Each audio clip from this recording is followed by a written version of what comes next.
Chapter 50. Jacob faltered slightly at the intensity of Bella's wrath. Blondie and Emmett woke me up this morning going on and on about you all moving across country, like I could let you leave. Charlie was the biggest issue there, right? Well, problem solved. He grinned, looking pleased. Man, is he a piece of work, thought Emmett. Do you even realize what you've done? Bella snarled. The danger you've put him in? Jacob laughed. I didn't put him in any danger, except from you, but you've got some kind of supernatural self-control, right? Not as good as mind reading, if you ask me.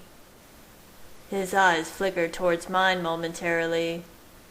Right, bloodsucker? He looked back at Bella. Much less exciting.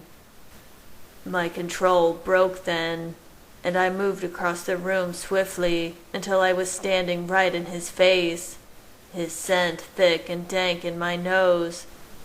How dare he treat this so lightly? What the hell did he know about newborns or self-control? He had no idea what the temptation of human blood would be like for Bella. He would risk her killing her own father just to keep what he wanted close. That's just a theory, mongrel, I growled. You think we should test it out on Charlie? Did you consider the physical pain you're putting Bella through, even if she can resist? Or the emotional pain if she doesn't? For months he did everything in his power to take her. And now? Did he give a damn about her at all? I suppose what happens to Bella no longer concerns you, you worthless piece of garbage. Jacob's expression tightened. Physical pain? Bella will be in pain? Asked the thankless mutt, in obvious disbelief. Like you've shoved a white-hot branding iron down her throat, I yelled. My wife had been through more pain in the last couple of weeks than she deserved in her entire existence. That he would put her in this position made my head reel with fury. Damn, I didn't know that, he said softly. Then perhaps you should have asked me, I snarled. I thought we had formed some sort of trust, a relationship. He couldn't be man enough to come to me first before making decisions that affected my family? I couldn't, he thought desperately. You would have stopped me. Of course I would have. He was being impetuous, selfish, and short-sighted. You should have been stopped. This isn't about me, Bella interjected. I stepped slightly away from Jacob, and we both turned to look at her. Her eyes were wild, but her body was still. Jasper was close behind her, sensing her control battling with despair, ready to intercede emotionally. This is about Charlie, Jacob. How could you put him in danger this way? Do you realize it's death or vampire life for him now, too? Bella's voice was unsteady, catching in her throat. I reached out and stroked her arm, furious Jacob had done this to her. Incredibly, Jacob relaxed next to me. Relax, Bella. I didn't tell him anything you weren't planning to tell him. But he's coming here, Bella gasped. Yeah, that's the idea. Wasn't the whole let him make his own assumptions thing your plan? I think I provided a very nice red herring, if I do say so myself. Genius, really. I stared at him, slightly confused, trying to decipher his thoughts. Bella's body flinched with annoyance. Say it straight, Jacob. I don't have the patience for this. I didn't tell him anything about you, Bella. Not really. I told him about me. Well, show is a better verb. He looked at me. If you'd just let me explain before you rip my head off. I watched the memory unfurl in his mind. I don't appreciate you being so secretive, said Charlie. He and Jacob were walking down the path in the woods behind the Swan home. I have to be at the house, in case Carlisle calls. And Renee is getting suspicious she hasn't heard from Bella, and I don't know what to tell her. If you have news about Bells that I don't, just tell me now." "Don't worry," said Jake. "It will all make sense soon enough." They walked in silence for several more paces, when Charlie stopped abruptly and turned. "Okay, that's far enough. Just spit out whatever you've got to say, Jake. You tell me Bella is in town? I don't understand. Carlisle told me she was in Atlanta. Was he lying? What about the disease?" "Look," Jacob said. "She was sick. Really sick. Dying." His voice trailed off for a second. "But she's better now. Except she's a little different. It was the only way to save her, Charlie." "What are you talking about, Jake? Different? Tell me what's going on." Anger and confusion flooded Charlie's face. Jake paused next to him, meeting his eyes. "The problem, Charlie, is this really isn't something I can just tell you about. I mean, I could, but you'd never believe me." "Then I have no idea why you dragged me out here," Charlie said irritably, turning away from him. "I'm heading back. If she's in town, I want to see her. She's my daughter, and no one is going to keep me from her." "Wait." Jacob grabbed his arm. "The thing is, I may not be able to tell you about this, but I can show you." Charlie threw up his hands in exasperation.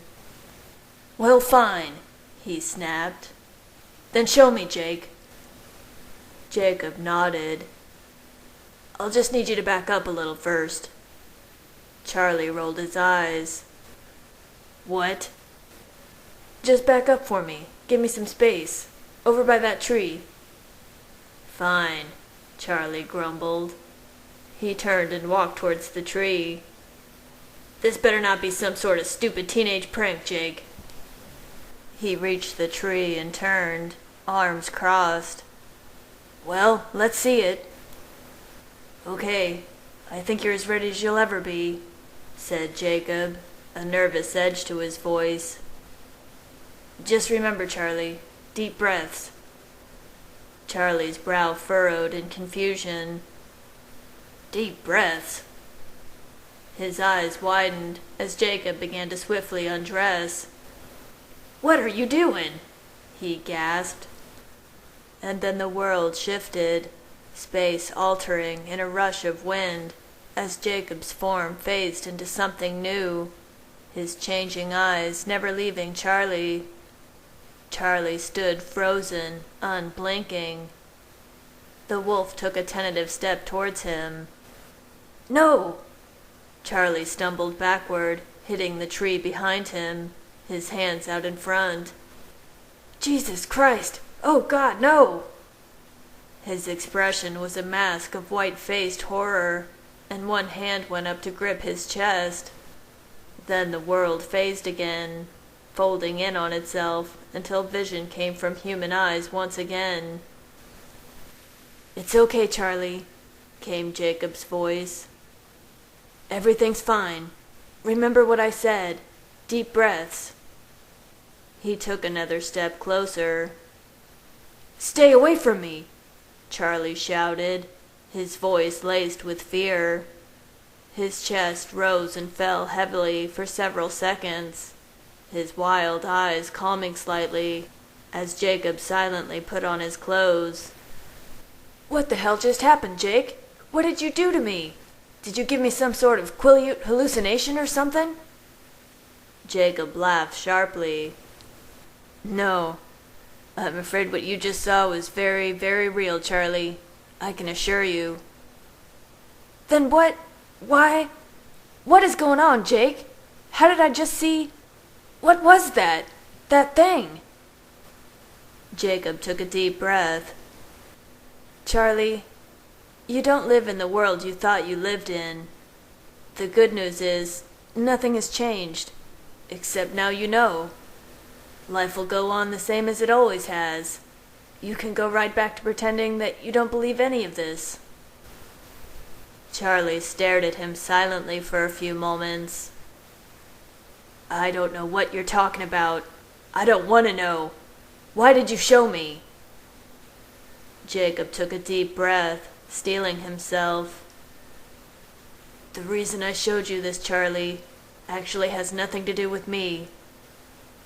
And then in a slow, agonizing moment, Charlie's whole figure seemed to grow smaller, pain and horror lashing across his face as he drew in a sharp breath. "Bella?" he breathed. "Yes," Jacob whispered. "Bella." I was stunned by shock and anger. Jacob had changed into wolf form in front of Charlie. His impulsivity seemed to have no bounds. "He phased in front of Charlie," I hissed. "You what?" Bella gasped. Jacob looked at her. "He's brave. Brave as you are. Didn't pass out or throw up or anything. I gotta say, I was impressed. You should have seen his face when I started taking my clothes off, though. Priceless." Jacob chuckled. Emmett shook his head. "Gotta say, kid's got balls." My family relaxed somewhat, relieved he had not betrayed us, at least not yet, to a human. "You absolute moron!" Bella shrieked. "You could have given him a heart attack." Jacob grinned. "Charlie's fine. He's tough. If you'd give this just a minute, you'll see that I did you a favor here." "You have half that," Bella snarled. "You have 30 seconds to tell me every single word before I give Renesmee to Rosalie and rip your miserable head off." Rose smiled sweetly at Jacob behind her. "That's my girl. Seth won't be able to stop me this time." Leah bared her teeth slightly. "Just try something, bitch." "Geez, Bells," Jacob muttered. "You didn't used to be so melodramatic. Is that a vampire thing?" He glanced at me. "She's practically as bad as you now." 26 seconds, Bella growled. Jacob rolled his eyes and sat down, Leah and Seth staying protectively close behind him, not liking the air of menace in the room. Seth caught my eye. "He's just trying to do what's right, Edward," he thought, "in his own twisted way." "This has nothing to do with what's right," I thought furiously. "This is about what Jacob wants." So I knocked on Charlie's door this morning and asked him to come for a walk with me.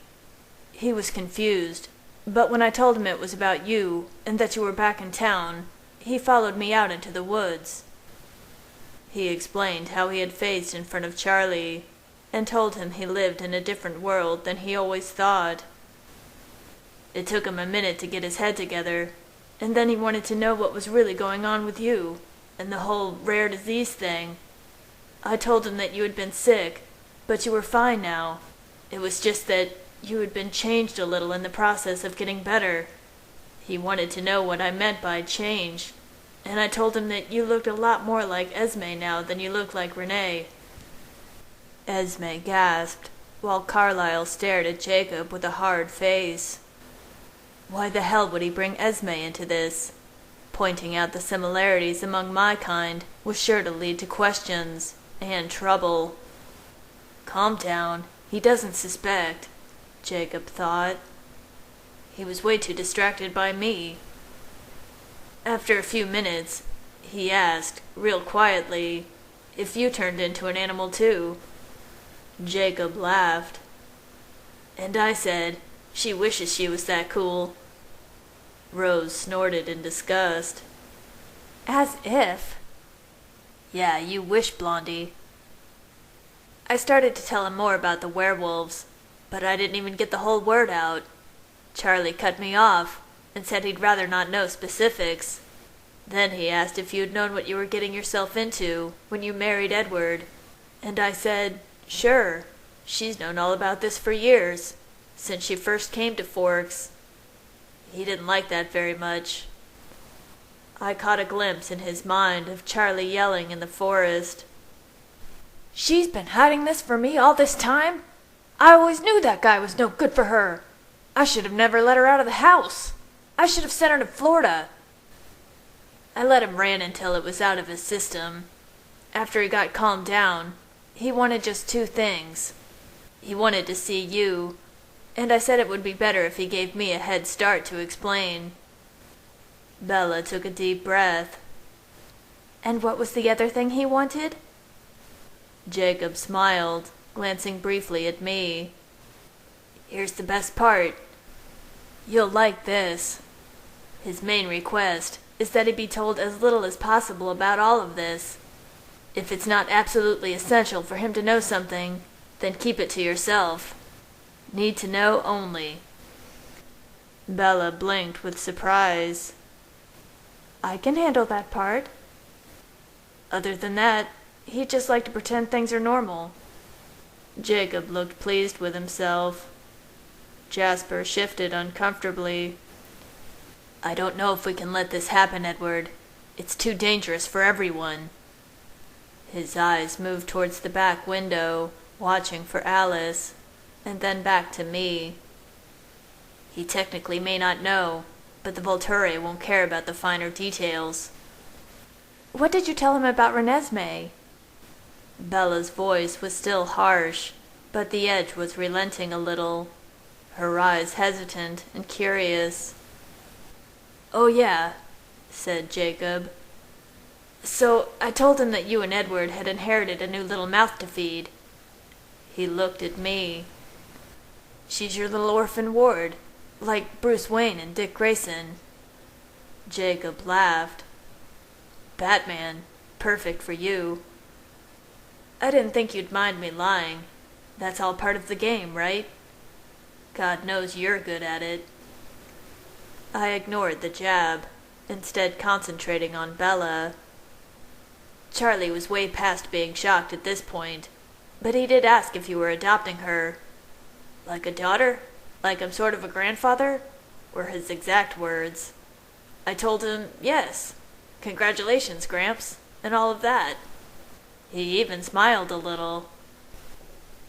I watched the unexpected wonder spread across Bella's face, feeling a stirring inside at the look of yearning in her expression that accompanied the idea of Charlie knowing about Renesmee. But she's changing so fast, she said softly. I told him that she was more special than all of us put together, Jacob said quietly, rising and walking towards Bella and Nessie, waving back Leah and Seth.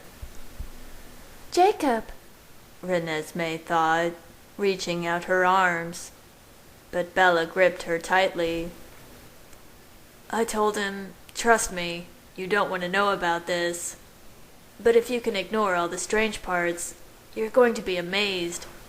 She's the most wonderful person in the whole world. And then I told him that if he could deal with that, you all would stick around for a while, and he would get a chance to get to know her. But that if it was too much for him, you would leave. Jacob smiled hopefully at Bella.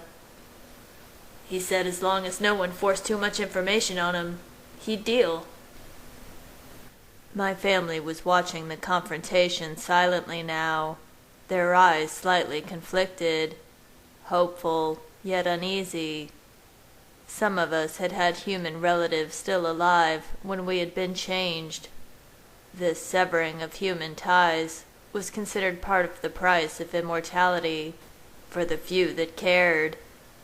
And yet, just because we had been forced to follow what we thought was the only possible way, didn't mean we wanted the same thing for Bella. She was showing us, and had been showing us since she came into our lives, that maybe there was another path. For her to keep someone so important to her in her life was an enticing possibility, But other concerns troubled my family.